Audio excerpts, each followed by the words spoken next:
Welcome to the Special Operations Medical Association podcast series on prolonged field care. Any opinions contained in these podcasts are those of the authors alone and do not reflect U.S. Army, DoD, or U.S. government opinion or policy.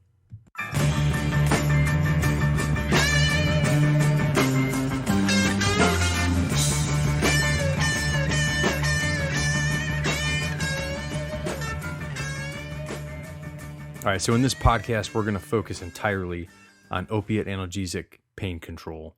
The show notes for this talk are at prolongedfieldcare.org. If you go on there, check out opiate analgesic comparison chart. And what that is basically our version of a whole bunch of different comparison charts where we tried to break down just the basic information that you should know if you're going to carry these medications. All right, so I got an email from a buddy of mine in Belgium. And he was talking about, can I explain the difference between adverse effects and pitfalls? So this podcast is a great example of where these come into play. So if we take morphine, for example, and the fact that morphine can cause a histamine release, an adverse effect would be taking a trauma patient, giving them some morphine, and the histamine release bottoming out their blood pressure and making this situation a lot worse. So a pitfall, on the other hand, would be not knowing that it might take 10 or so minutes for morphine to peak.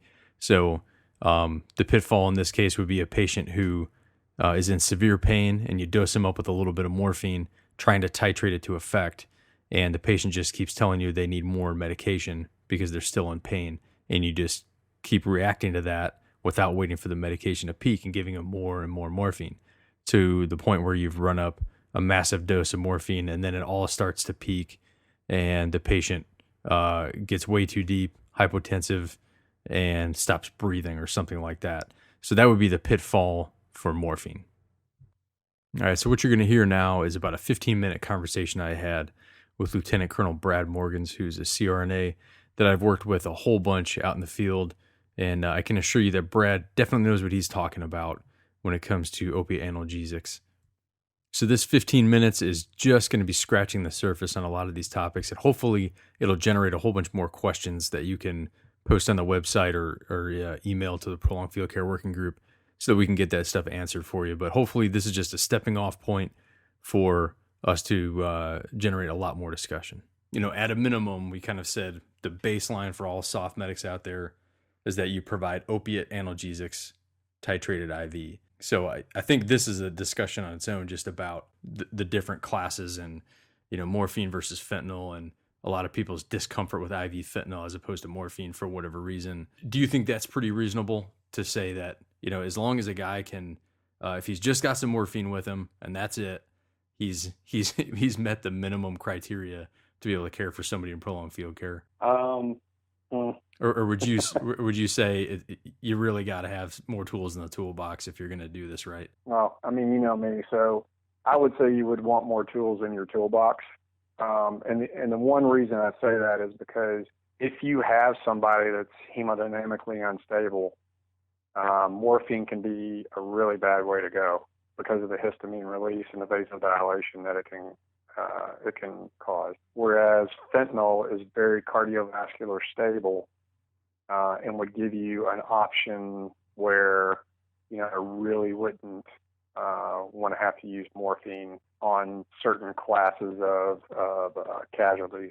Again, that being said, we all know that everyone's going to default back to morphine still for now, and there may not be a really good way to get around that, but I would impress upon people that they need to take the next step. If we're really taking the next step with prolonged field care, is to take the next step to look at having another tool in the toolbox because of the situations that you may be dealing with.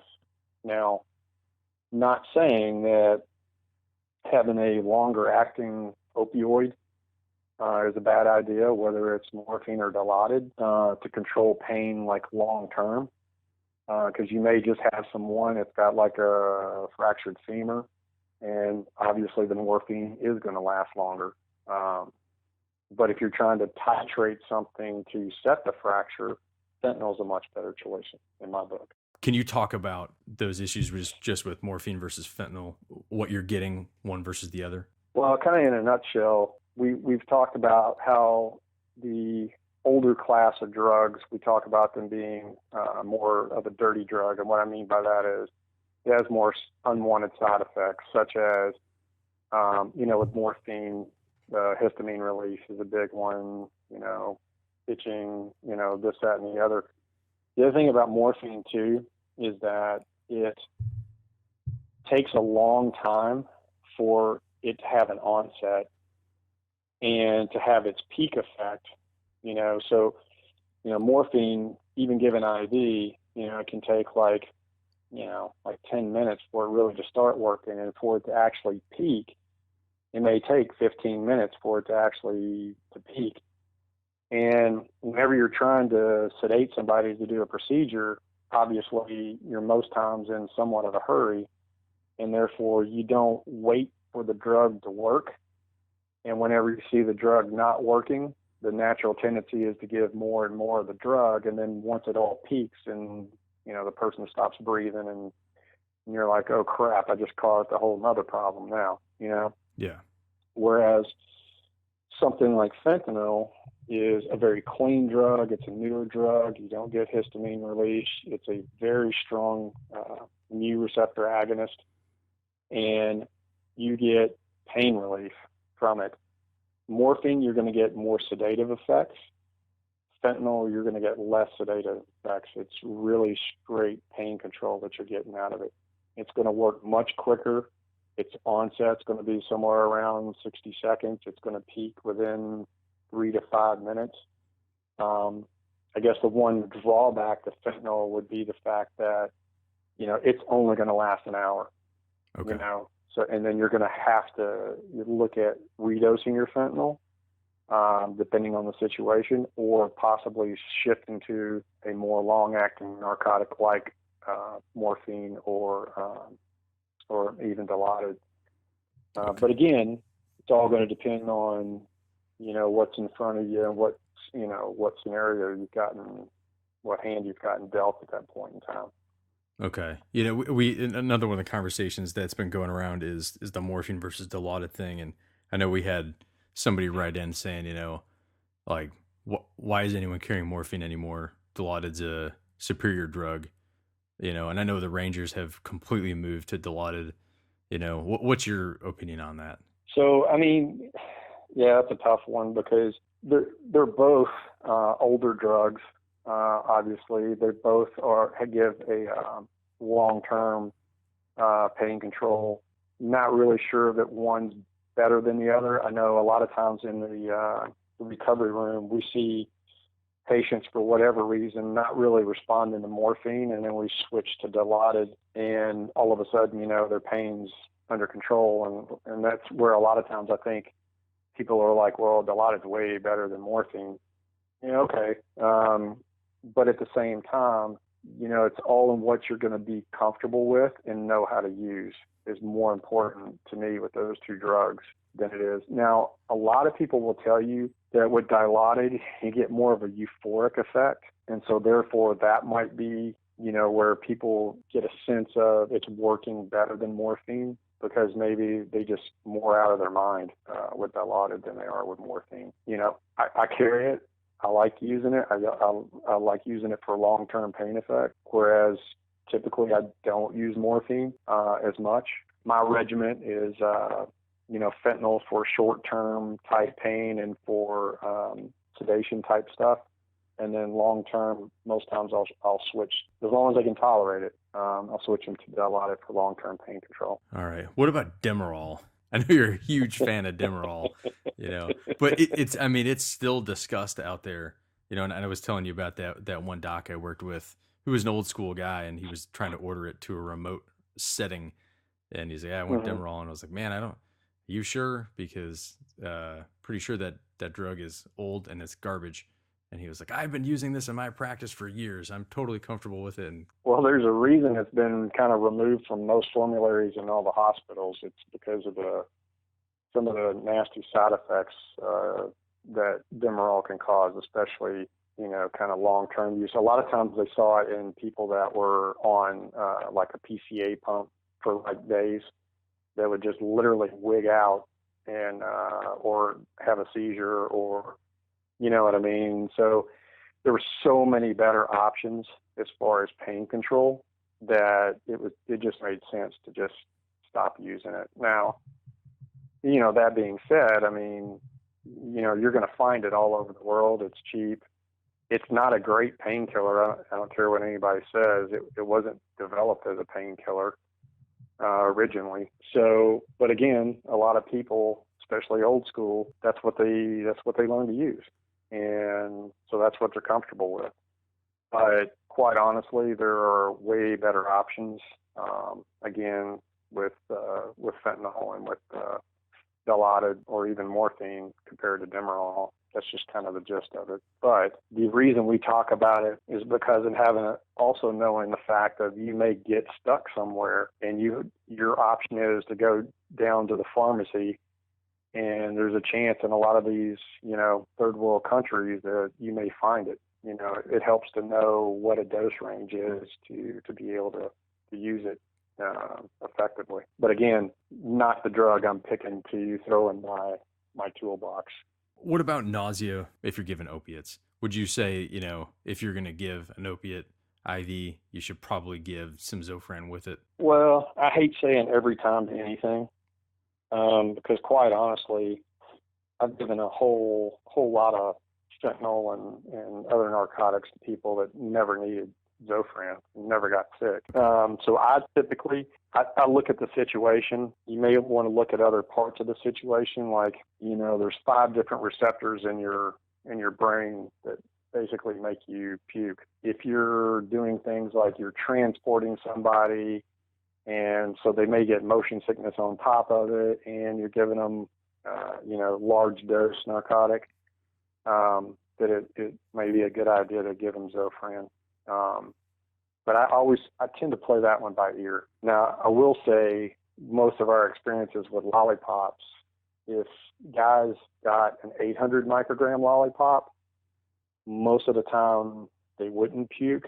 But if you gave them 2 and now you're up to 1600, a lot of times they would puke. So again, I think it's more dose dependent at times than anything else. What's your antiemetic of choice? Typically Zofran. I'd say it's the go-to as far as that goes.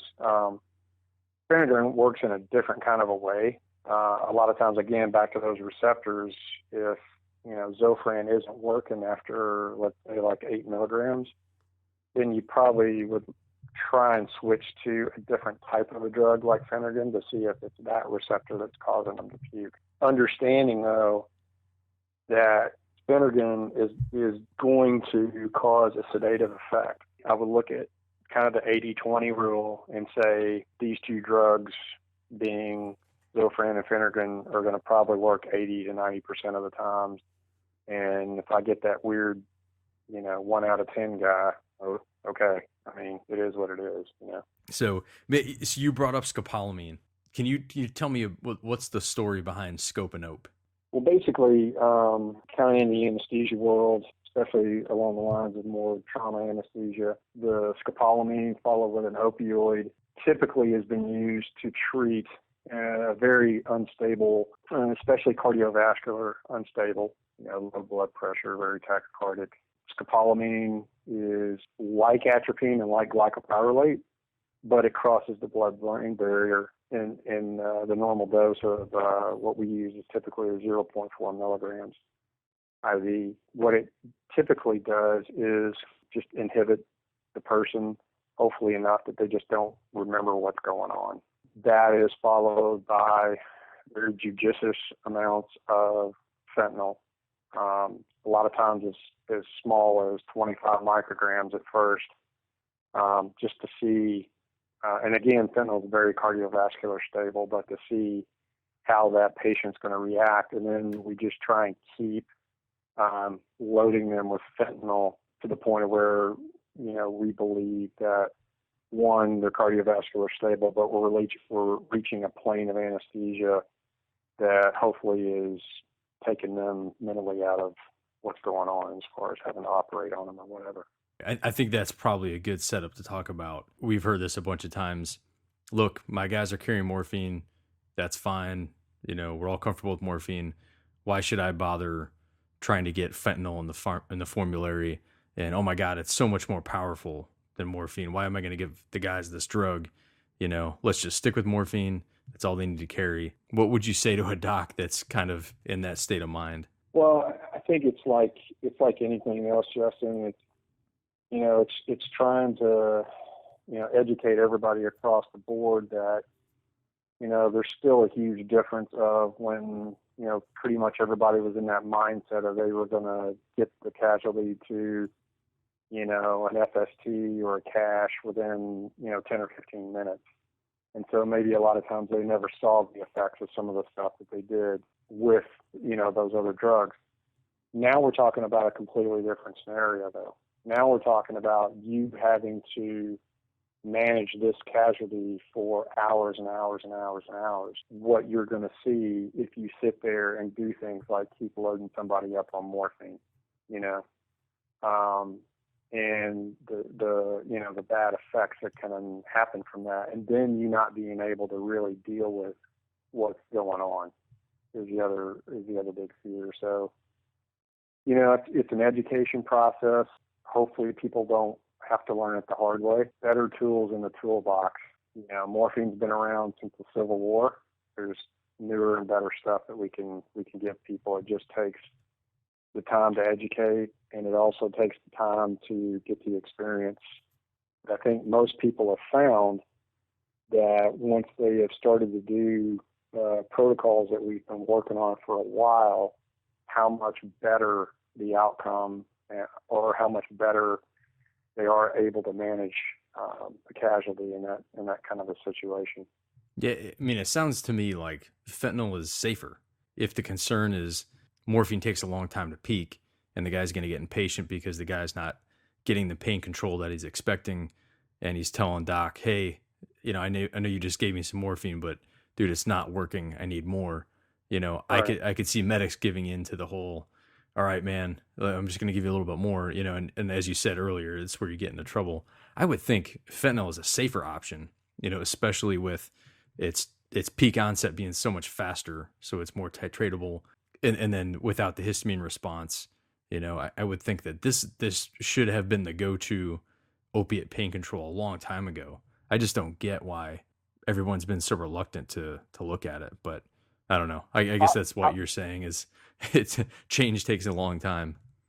Yeah, and there is one thing about fentanyl that's different than morphine, and that is, at a certain dose, fentanyl is going to cause you to stop breathing.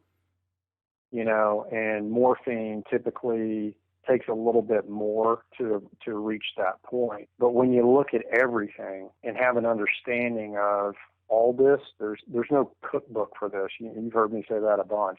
Yeah. But that's what everybody wants. Everybody wants the cookbook. And so I think due to that, one more of the cookbook type of an answer, that's what scared people about fentanyl, because you really do need to titrate it. You don't just slam somebody with 100 micrograms of fentanyl doing what it is that we're doing. It's not the operating room. It's a different environment that you're in. All right. So the next talk in this series is going to be on ketamine. So look for that to come out in about a week. So if you have any comments or feedback for us, hit us up at prolongedfieldcare.org. And thanks for listening.